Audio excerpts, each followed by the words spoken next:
Hello, this is Andrine, a Jewish American priestess, and we're heading into, just entered into the month of February, and now we're heading into the month of Adar I. Adar I, which is this pregnant month that happens in a leap year in Judaism. We have an extra month happening in the springtime before Passover. Usually there's only one Adar, and now there are two Adars. And the Adar I is the extra month, the one that comes first. So we're going to do a reading about Adar I, and the way I'm going to do this today, I'm just going to reach into my bowl, pick out a deck, and see what deck comes up. And then from there we'll pick some cards, and then we'll do some Hebrew readings as well. So let's just get started right away with the deck. Let's see what comes out today.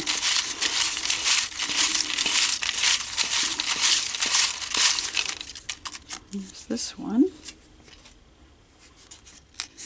And we have I Tarocchi del Palio di Siena. So let me go get the Palio di Siena Tarocchi tarot cards. Be right back. Okay, some of you may remember from earlier in the, well, I guess it was last year at this point. Siena is a city in Italy. It's where my family and I have, we've been adopted into the Contrada, which is the neighborhood of the Aquila, which is the eagle. Well, we were there this last summer.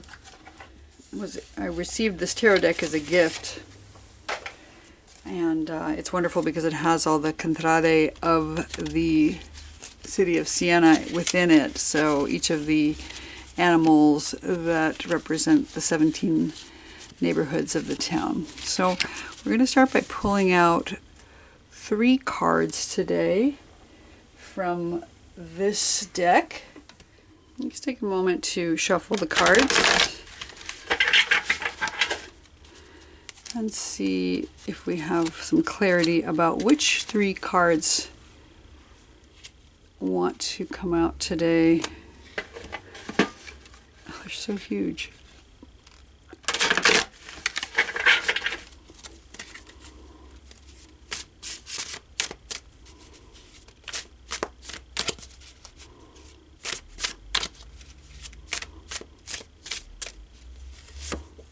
Number 1.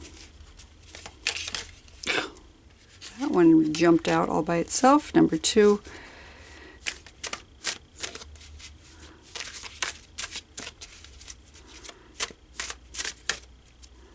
And here is number 3. For card number 1, we have Civetta, the owl.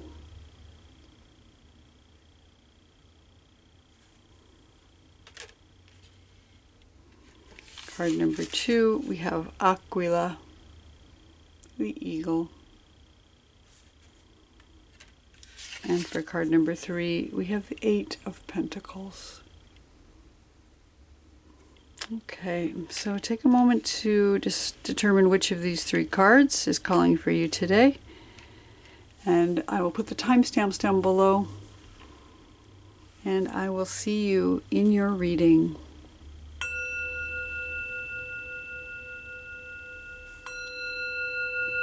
Hello, those of you who chose the Civetta card. Now, I'm going to talk to you a little bit about what I know about Civetta. Now, Civetta is the owl in Siena. It is the card that is number 18 in this deck, and 18 in this deck corresponds to the moon card. And that makes sense because we have an owl who flies at night. And the owl is about mystery and the unknown, maybe the unseen, because the owl is often unseen on its flight pattern as well. And you'll see that the owl has got this letter U and M. That is for Umberto and Margherita. They're the sovereigns that ruled over Siena for some time, and you'll see the owl has a crown here representing that sovereignty. It is the sovereign Contrada of the owl. The number 18 in Hebrew, of course, spells the word chai, which means life, and I love that with regards to the owl here. It's represented by the colors red and black in Siena. In Siena, Civetta takes, Contrada lives in the center of the city. It occupies a very central place, very prominent in the town. And Civetta is an honorable contrada. It's one of the friends of Aquila, our contrada, and one of the oldest contrade in the city. So there's the chime telling us that the divine is here as well. So in my reading of the Hebrunes as they correspond to the tarot cards, the moon card is the card that corresponds to Tav, Tav being the final letter of the alphabet. But like I said, 18 represents Chai, which means life, and the moon, a mystery. And if you think about the moon and the goddess of the moon, that's the Shekhinah in herself. So here we have Civetta, and down in the lower right corner, you can see this triangle, which I believe is going to be representing the delta of Venus. So really interesting. It's like one of those angel letters that we ran into when we were looking at the cards earlier in the year when I first received the deck. So that's interesting, coming up from what's coming for the month of Adar. Adar is where joy increases, and we're coming into the new moon. I think it's quite spectacular that we have the moon card here showing up as Civetta. So let's do a reading with the Hebrunes, just to see what other messages we have coming in from Civetta for the month, and the moon for the month of Adar I. We'll start by shuffling these up, and we'll just pull out. How am I gonna do this today? I'm gonna pull out a handful and just do a scatter cast. Let's see what's here. So we're going to take out all the ones that are face down.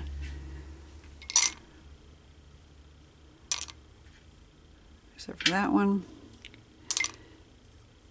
And read what's left. And this is really interesting to start out with. What I'm seeing here, right on the center, right on the card itself, I'm going to zoom in a little bit so you can see better. Yeah, so we only have 5 letters here today, which is great. But right on the top of the card, we have the upside down Tav. And as I was saying earlier, Tav is the letter that represents the moon card in my book of the Hebrunes. So Tav is the final letter of the alphabet. It usually looks like this. And right now we're seeing it upside down on the Civetta card right here in the center.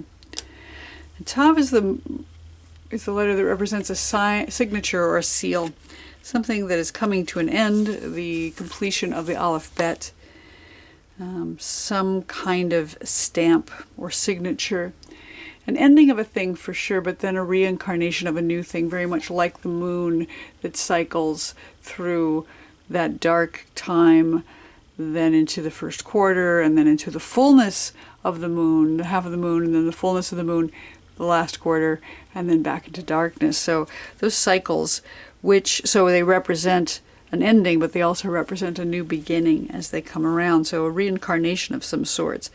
This idea of cycles and circles and seasons. And since it's reversed, but it's not low in the reading, I would say that the Tav is representing something that's coming to an end inside yourself.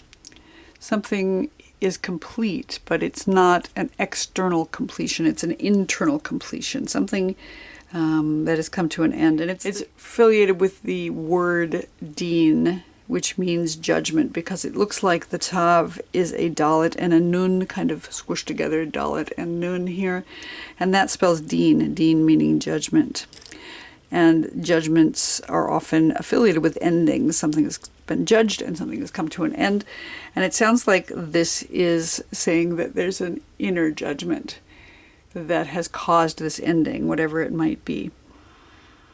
That there is this completion, but again, it also represents a new beginning that's coming around, and that unconscious self, that moon time of endings and new beginnings. And I love that with regards to the new moon of Adar I coming in right now.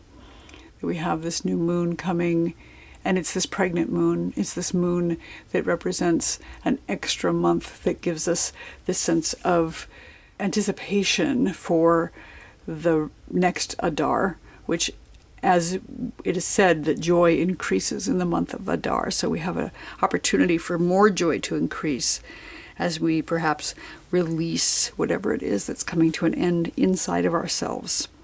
Way down low on the reading, the lowest letter we have here is the Ein Sof. The Ein Sof, which represents the unknown. Again, like that moon, that which is unseen, like the full moon in the sky or the blankness of a space.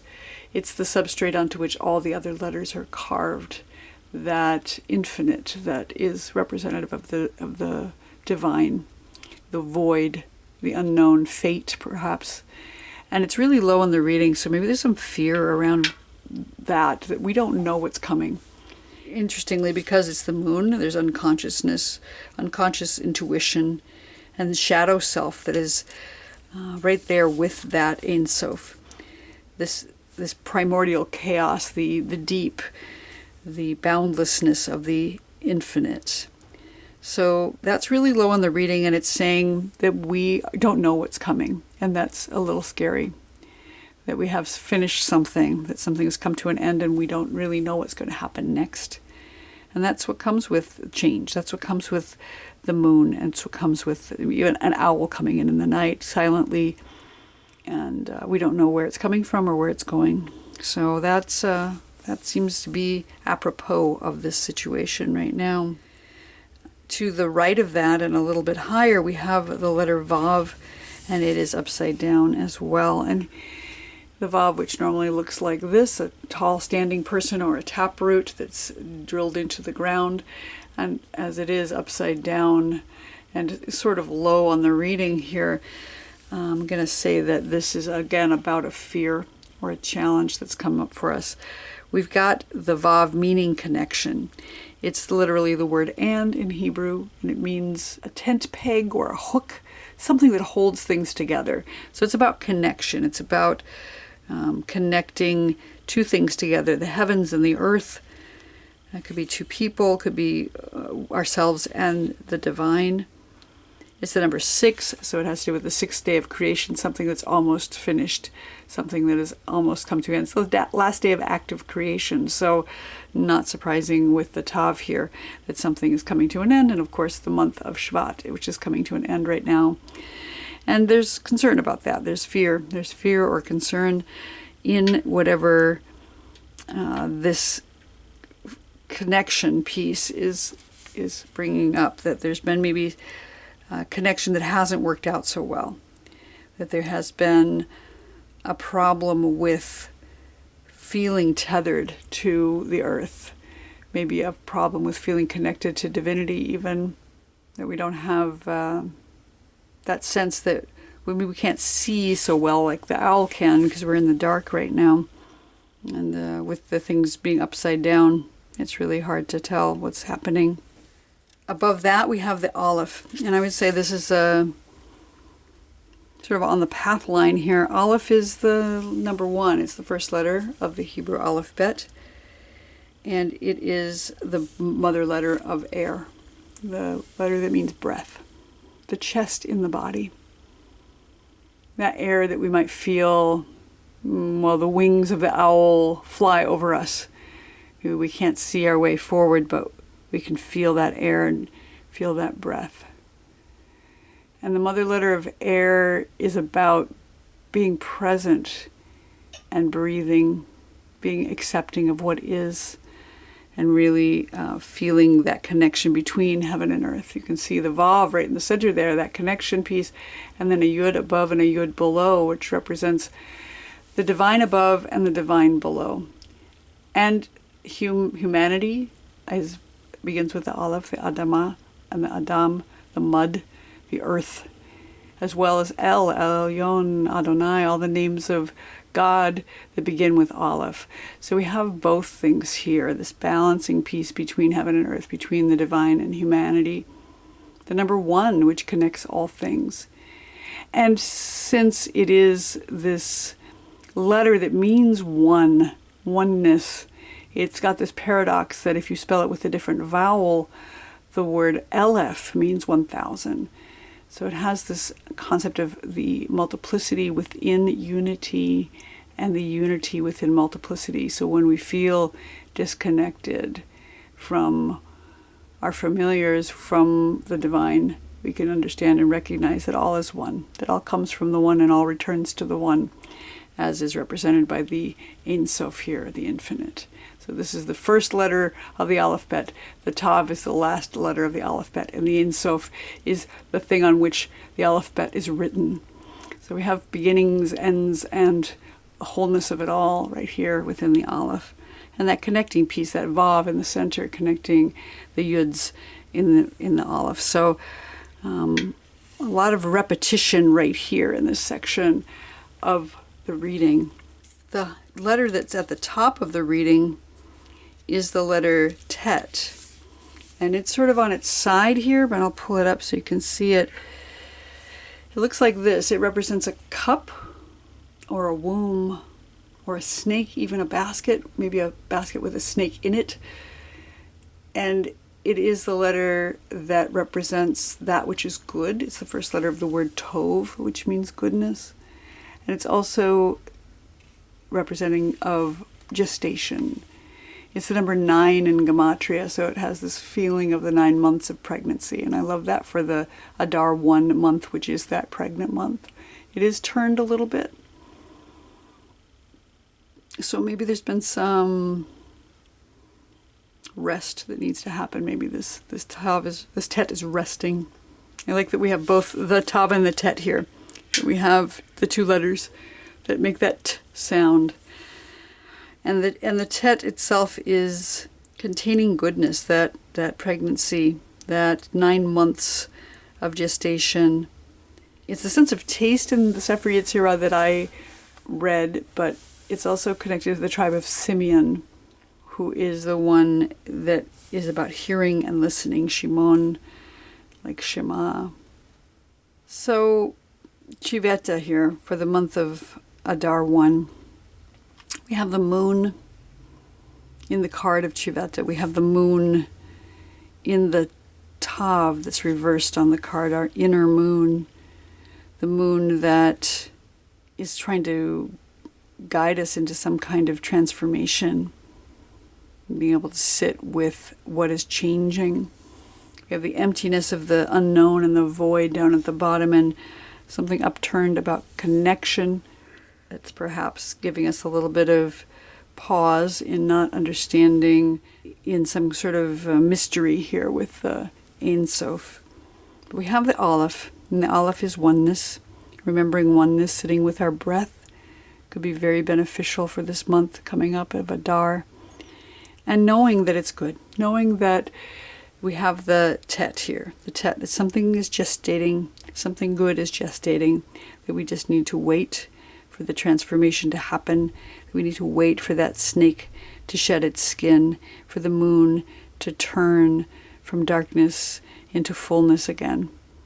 So for those of you who have chosen Civetta today, this has been your reading for that first part of Adar I. And I hope you enjoyed it. If you did, please like and subscribe to this channel, and I will look forward to seeing you here next time. Chodesh Tov. Hello, those of you who chose the Aquila card. We have beautifully the card of the eagle. And for me, this is very meaningful because, of course, Aquila is the contrada to which I have been adopted. And so it is a card of sovereignty. You can see the crown at the top of the eagle. He's got 2 heads, one facing east and one facing west. You can see the UI on the sun in the center of the chest. That represents Umberto I, who is the sovereign who allowed Aquila to be reinstated as a contrada.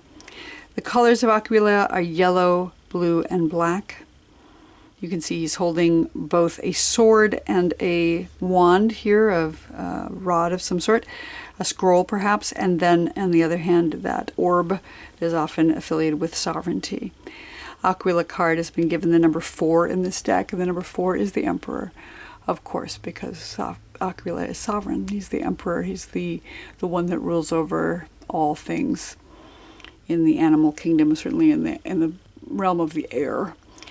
And down here in the lower right, you'll see this interesting angel letter that looks to me like a Vav. So we have the letter Vav, which means connection, and Aquila is here flying into your cards to say it's time to take hold of our sovereignty, to own our place in the world in this coming month of Adar I, this pregnant month, which is the extra month that happens before Passover in the springtime. So let's put down Aquila and see what else comes up for letters today from our set. I'm going to shuffle these up. Actually, I'm going to back it out a little bit, because I'm going to shuffle these up and do a handful and do this kind of scatter spread today. Let's see what is available for those of you who are choosing the Aquila card for the month of Adar I.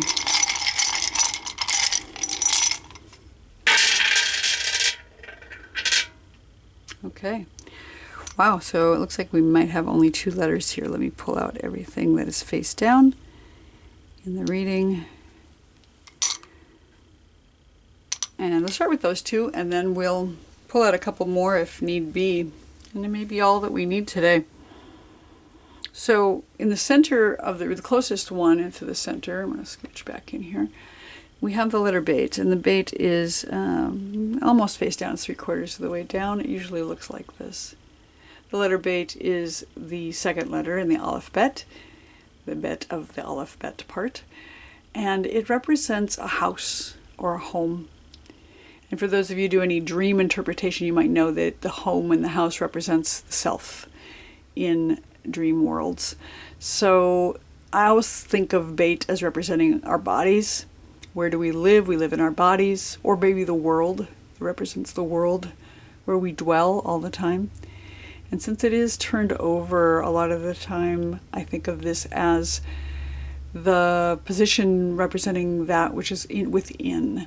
So we're talking about what's within ourselves, our bodies, taking care of ourselves, taking care of our homes, being the internal of ourselves.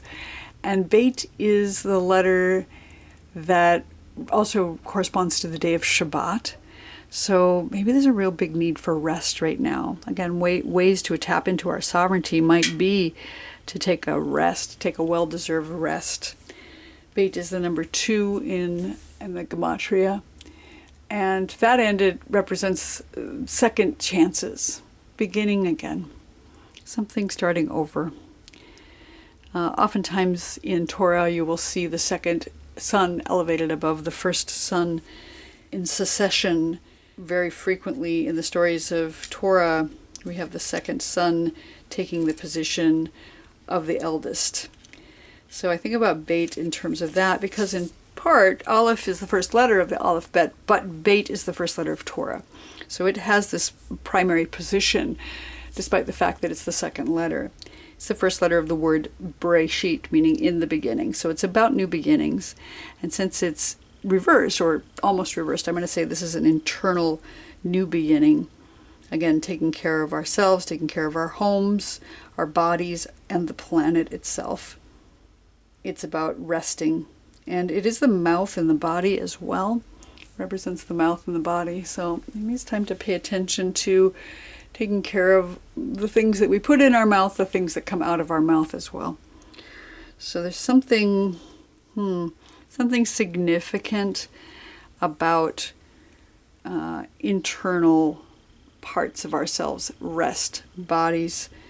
The binary transformation of life and death is tied up in the bait. So in the Sefer Yetzirah, each of the letters has a transformation or a foundation. In Bait's case, it represents life and death. And since we've got this turned over right now, it's time to really focus on our own sovereignty, our own body, and take care to choose life every day. Even if we're having a dark time, it's really important to choose life and, again, own our sovereignty, become the emperor of our own story. In the lower left corner, we have the letter Aleph, which is quite low on the reading. And Aleph is the number 1. It's the first letter of the alphabet. It is the letter that represents the mother letter of air, one of the creation elements. So it corresponds to the chest in the body, which contains both the heart and the lungs. And it's a balancing letter, a balance of above and below. You can see there's a yud in the upper corner and a sort of stylized yud in the lower left corner, and in between a vav, that same letter that I'm seeing in the lower right card here, connection. Connection with divinity above and divinity below, connection with humanity below and divinity above. So connection between heaven and earth, connection between humans and the divine. And Aleph is said to balance between the fire above in the stars and the moon and the sun and the water below. So it's this balancing letter that balances between fire and water. It's that springtime in the year. It is the letter that begins many of the names of the divine, El, Adonai, Elohim, as well as Adam and Adamah, earth and man or human. So it has this feeling of divinity and humanity within it. I also see Aleph as a crossroads, a time where we have to make a choice. And the crossroads is not a simple X. You can see you have to travel and make a choice in any of the directions. Am I going to go right? Am I going to go left? Am I going to go right and then left? So there's a crossroads here. There's some kind of decisions that need to be made. And again, tapping into our sovereignty to make those choices. And it's a little bit of a challenge because it's kind of low on the reading here. So that's what I see was coming up for you in the month of Adar. It's the first letter of the word Adar as well. But there's this balance here. A lot of times I see Aleph as corresponding to the Temperance card in Tarot. So some kind of balance that's challenging, some kind of crossroads we're coming to, and also looking at our inner rest and our inner caring for our body and our home. I'm going to take out a few more letters since we only have 2 in this reading. I'm going to just grab another little handful and see what comes out. Okay, we're going to take that one out. We're going to take this one out. And we're going to take that one out. And what we have left is the letter Pe. So Pe is the letter that represents a mouth in the body. It's the mouth of the divine, speaking creation into existence. And it's interesting because if you look at the Beit and the Pe together, you can see how the Beit can fit inside the Pe. If I do this, make one small and one big, the Beit can fit right inside the Pe, because it's said that the divine used their mouth to speak creation into existence, and the first word of Torah is Bereshit. So that's the letter that came out of this mouth. So we have, and Beit represents the mouth as well in the body. So we have Pe here representing the mouth of the divine, and Beit representing the mouth in the body. So mouths are up. Something about mouths. Maybe we're not speaking as clearly as we would like. And I would say that because Pe also is the binary transformation of grace and ugliness. So there's something about balancing beauty and ugliness. And because it is a mouth, I think of it in terms of being mindful about what one says. Not speaking curses, but speaking blessings. Instead of cursing what you don't like in the world, maybe speak to what you do like in the world, what you would love to see in the world. Create through your speech. We are given the power of creation with voice from the divine. So if we can speak what we'd like to see into the world, that can come into existence. The letter Pe also is the number 80 in Gematria, and to that end it represents infinity times 10. So 8 is the infinity symbol. If you look at it on its side, it looks like an infinity symbol, but it's also one more than the number of days of creation. So you have 7 days of creation. We have one more than that. That brings us to the infinite, and we have 10 times that here. So this ultimate manifestation of the infinite is here as well. And I love that with regards to Aquila, because it is about sovereignty. It's about being the emperor, being in charge, and having that maybe infinite power, maybe infinite time as well. Because Pe is the letter that begins the word Pa'am, meaning time. And because it's a spiral, it reminds me of the spiral of time. Because, you know, time can seem like a circle, cyclical, but it actually is a spiral more likely, because we don't actually come back to the exact same spot. We come back to a similar spot. And yet, hopefully, we've grown and ascended a little bit since the last time we came around the calendar. So we have this idea of time here, this idea of infinite time, this idea of spirals, creation through communication, using the mouth for blessing instead of cursing. The Pe represents the left nostril in the body, the way that the Beit represents the mouth in the body. So even though it's the word that means mouth, and it does represent the mouth of the divine, it's our left nostril. So back to breathing, back to air. So we're both using our mouths to speak, but we're breathing in through our nostrils, and specifically the left nostril, which is interesting because I think about oftentimes the right side is elevated as if it's right, you know, as opposed to right and left, we have right and wrong, right? So if you have the right nostril, you're thinking, oh, that's the one that's going to give us the good air. But the left nostril is the less seemly, the same way that you might have beauty and ugliness. Maybe the left one is seen as not as beautiful or not as powerful. But we know we have power here. We know we have sovereignty because the Aquila is here representing the emperor. And so I think of it as more of a hidden nostril, the nostril that is maybe given less attention. But we need to pull in through that nostril because it is the letter Pe, and it is telling us if we can take in air, maybe through both nostrils, but the left one in particular, that we can maybe speak blessing, maybe inhale and exhale through the left nostril a bit. There's some yoga breathing techniques which encourage us to breathe through one nostril for a period of time. And I believe the left side is the moon side. So as we're coming into this new moon, maybe do some breathing exercises with the Aleph here to balance ourselves using the left nostril. In through the left nostril, out through the mouth, since we have mouth here twice.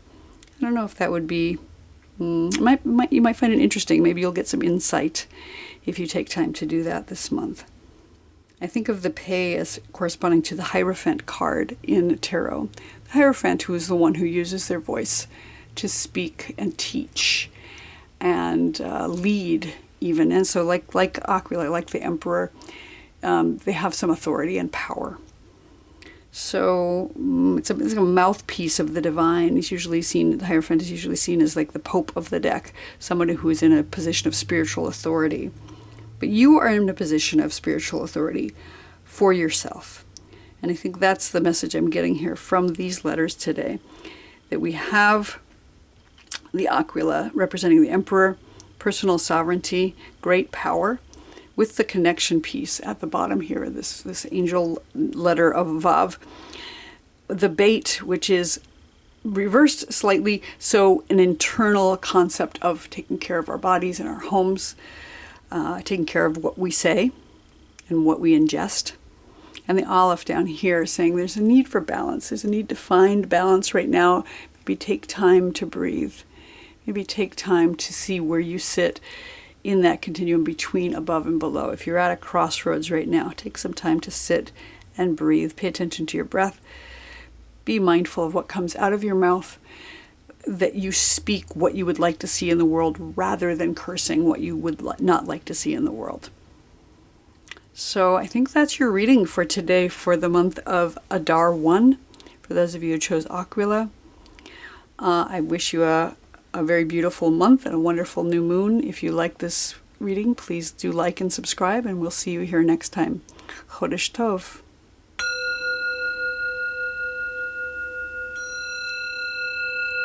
Hello, those of you who chose the Eight of Pentacles today. Now, the Eight of Pentacles in our traditional tarot, if you've seen the Rider-Waite-Smith deck, you'll know that the Eight of Pentacles shows a person who has been working very hard at their craft. They've been cranking out these pentacles and hanging them up on the wall as they complete each one, getting more skilled as they move along. So there's something here about skill and working very diligently toward your goal. Let's see if there's anything else I want to tell you about the eights. So pentacles are all about, sometimes they're known as coins, Denari, in this deck, so money. The Eight of Pentacles in this particular deck represents the acquisition of riches and the end of difficulties. I'm reading this in the Italian and translating in my mind. So yeah, acquiring riches and finishing of loss. So that's good. Denari, is money.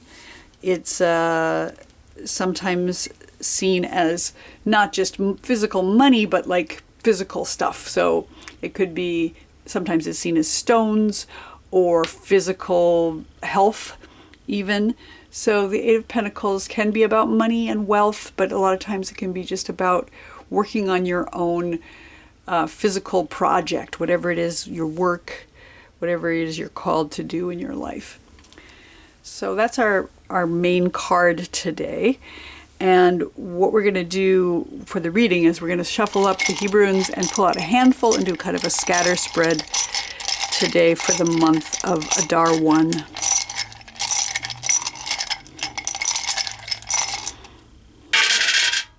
Ooh, you got a lot today. Okay, let me pull out all the Hebrunes that are face down in the reading, and then we'll get to reading them. That's the insert. Boy, you have a lot. You have more letters than anybody else in any of the readings today. I'm going to pull that out a little bit so we can see everything. Let me arrange my camera. Okay. And I'm going to pick up each of the letters in turn to show you them as I read them. So if you can't see them right now, do not panic. All right, starting at the top, I'm going to go right to the top. We have the Aleph, and the Aleph is the letter that's shown up in every reading today. It's the letter that means the number one. It's the first letter of the alphabet, and it has this concept of balance. It's got, you can see above and below, and then a line in between, which is a connection piece. And so there's a balancing aspect to it. It is the mother letter of air. So it has to do with breath in the body, lungs, heart, chest in the body. And it balances between the other two creation element letters, the mother letter of fire, which is Shin, and the mother letter of water, which is Mem.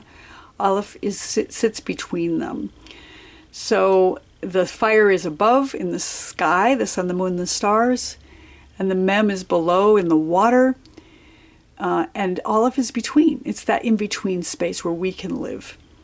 Because we can't live up in the sky. We don't have air up there. And we can't live in the water because we don't have air down there. So we have Aleph. Aleph is where we exist, where we're able to breathe.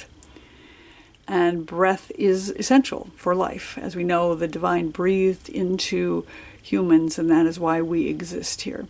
So this is really high in our reading. It's saying breathe. Take some time to breathe this month. Right now, we need to find our breath. Take time for breathing in our body. And really feel that. Maybe meditation is a way to take care of our body, our physical stuff in our life right now is really sitting and meditating, taking time to pay attention to the breath. I think that's really, really huge here. To the left, I'm going to go left first. We have the Ein Sof. The Ein Sof is the letter that is no letter. It's the letter that means the infinite, the beginning before beginnings and the ending after all endings. It's that blank space, the blank page, the blank clay into which all the letters are carved, the blank piece of wood into which each of the letters are carved. So off to the left here, and again, it's higher than the center here, so I'm going to say it's a positive thing, is the infinite. We can focus on our breath, the air, the unseen, that which we cannot perceive, the void, that timelessness, and the primordial chaos. Maybe that's a little bit unknown, but it's really, really helpful. It is the blankness onto which we can start to create. We need a blank canvas in order to start a piece of art, a blank page in order to start a piece of writing. So it's that timelessness, the infinite, and because it's the blank and because it's the infinite, it represents the divine themselves. So we have divinity here. Aleph also begins many of the names of the divine in Torah: El, Elyon, Elohim, Adonai. So the divine is here with you in all the work that you're doing. Trust in that and really lean on it and take some time to breathe in and tap into the divine as well. Right in the center, top of our card, we have the letter Tet. And the letter Tet is the letter that means a container. It's often seen as a womb or a sacred space of gestation or transformation. It's the first letter of the word Tov, which means good. So there's something that's good within this container, and it's a gestating container. So it's the number 9, so it represents the 9 months of pregnancy in the human body. And you can see it also looks a little bit like a snake. Snakes, which are famous for transformation by shedding their skin. And this is smack right in the middle of your card here at the top here. So I'm seeing it as, there's a big transformation going on, that it is a good transformation, and that it's going to take some time. There's some waiting that's going to take place. So maybe this is the month where you're waiting for this thing to be born, that you've started a creation with this blank canvas and you've got some gestation coming. A little bit to the right of that, we have the letter Beit, and it's lying on its back. I love this because Beit represents the home. Where do we dwell? It's the number 2 in Gematria, so it's the second letter of the alphabet.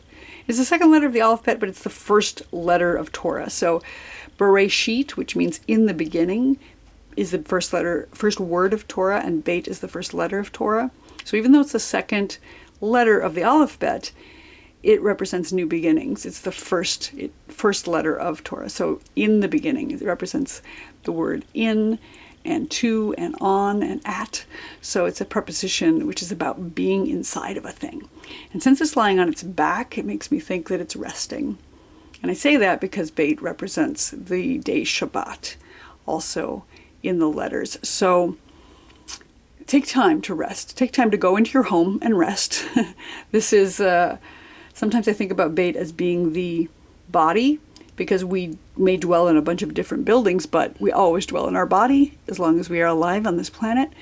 So take time to rest. Take time to lay down and relax a little bit in order to refresh yourself as you're doing this hard work, because like I said, the Eight of Pentacles is all about hard work. So you're doing really good work. Tov here with the Tet. And it's good to take time to rest your body and take a Shabbat as need be. Our first day of the month of Adar is on Shabbat. So yeah, take that day to kick back and rest. A little bit below that, in the center of the card, a little to the right, we have the letter Tzadi, also resting on its back. The letter Tzadi is the letter that begins the word Tzedek, which means justice. The word Tzadik, which means a righteous person. And it is the letter that corresponds to the month of Shvat, which is just ending. So we're in this month of Shvat, which represents the trees, and you can see it looks a little bit like a tree. It's on its back, so it's maybe resting too. It's coming to an end. Shvat is coming to an end, which is interesting because Shvat and Shabbat sound a lot alike, and I think they come from the same root, which means to stop. So yeah, take a Shabbat, take a rest with your, but do know that justice is here. Justice is here right in the center. Maybe it's taking a little bit of a rest, but there is righteousness right here in the center of your reading.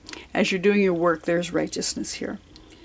Some say that the tzadi looks a little bit like a nun with a yud on its back. There's the yud and there's the nun.